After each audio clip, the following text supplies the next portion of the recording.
Big Boss Malayalam season 7 live അപ്ഡേറ്റ്സിലേക്ക് പോവാം.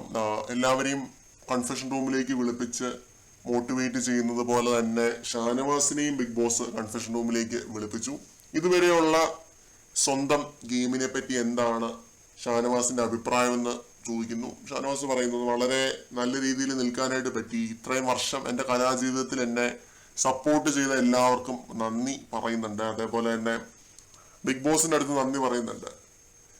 കൂടുതലായിട്ട് ബിഗ് ബോസിന്റെ അടുത്താണ് നന്ദി പറഞ്ഞിട്ടുള്ളതെന്ന് തോന്നുന്നു കേട്ടോ. കാരണം ഹെൽത്ത് ഇഷ്യൂസ് വരുമ്പോഴാണെങ്കിലും എൻ്റെ കൺട്രോൾ വിട്ടു പോകുന്ന സമയത്താണെങ്കിലും അതേപോലെ ടാസ്കിനിടയ്ക്കുള്ള ഹെൽത്ത് ഇഷ്യൂസ് ആണെങ്കിലും എല്ലാം ബിഗ് ബോസ് വളരെ നല്ല രീതിയിൽ തന്നെ നോക്കി അങ്ങനെയൊക്കെ ഷാനവാസ് പറയുന്നുണ്ട്. അതേപോലെ പ്രേക്ഷകരുടെ അടുത്ത് നന്ദിയാണ് പറയുന്നത്. പ്രേക്ഷകരുടെ അടുത്തും ബിഗ് ബോസിന്റെ അടുത്തും ഒക്കെ ഷാനവാസ് നന്ദി പറയുന്നുണ്ട്. പിന്നെ ഷാനവാസ് പറയുന്ന ഒരു കാര്യം, ഞാൻ തെറ്റുകൾ ചെയ്യുമ്പോൾ അല്ലെങ്കിൽ തെറ്റുകൾ പറയുമ്പോൾ അതൊക്കെ തിരുത്തി തരാനായിട്ട് എനിക്കൊരു ടീം ഉണ്ടായിരുന്നു, അതേപോലെ തന്നെ എനിക്ക് ഒരാളുണ്ടായിരുന്നു എന്ന് പറയുന്നുണ്ട്. തെറ്റുകൾ ചെയ്യുമ്പോൾ തെറ്റുകൾ പറയുമ്പോൾ തിരുത്തി തരാനായിട്ട് ഒരാളുണ്ടായിരുന്നു, ഒരു ടീം ഉണ്ടായിരുന്നു. അതിലൂടെ ആയിരിക്കണം, പിന്നെ ആ ഒരാൾ അനീഷ് ആയിരിക്കണം. പിന്നെ ഷാനവാസ് പറയുന്ന ഒരു കാര്യം, ഒരുപാട് തെറ്റുകൾ പറ്റിയിട്ടുള്ള ഒരാളാണ്, പെർഫെക്റ്റ് ആയിട്ടുള്ള ഒരു വ്യക്തി അല്ല എന്നുള്ള രീതിയിൽ തന്നെ ഷാനവാസ് പറയുന്നുണ്ട്.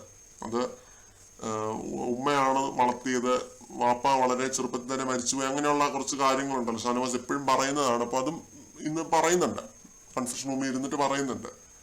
അപ്പൊ അങ്ങനെയുള്ള കാര്യങ്ങളൊക്കെ തിരുത്തി മുന്നോട്ട് പോകാനായിട്ട് സഹായകരമായത് ഇവരൊക്കെ ഉള്ളത് കൊണ്ടാണെന്ന് ഷാനവാസ് പ്രത്യേകം എടുത്ത് പറയുന്നുണ്ട്. ഇന്നലെ അക്ബറും പറയുന്നത് കേട്ടിരുന്നു പെർഫെക്റ്റ് ആയിട്ടുള്ള ഒരു വ്യക്തി അല്ല എന്നൊക്കെ.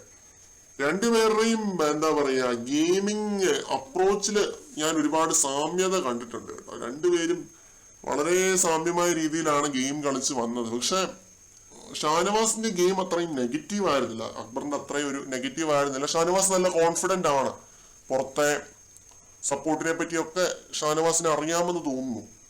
അത്രയങ്ങ് വാചാലിനൊന്നും അല്ല, ആ രീതിയിൽ തന്നെയാണ് സംസാരിച്ചത്. കോൺഫിഡന്റ് ആണ് എന്നാണ് തോന്നുന്നത്. കൂടുതൽ അപ്ഡേറ്റ്സുമായിട്ട് വീണ്ടും കാണാം.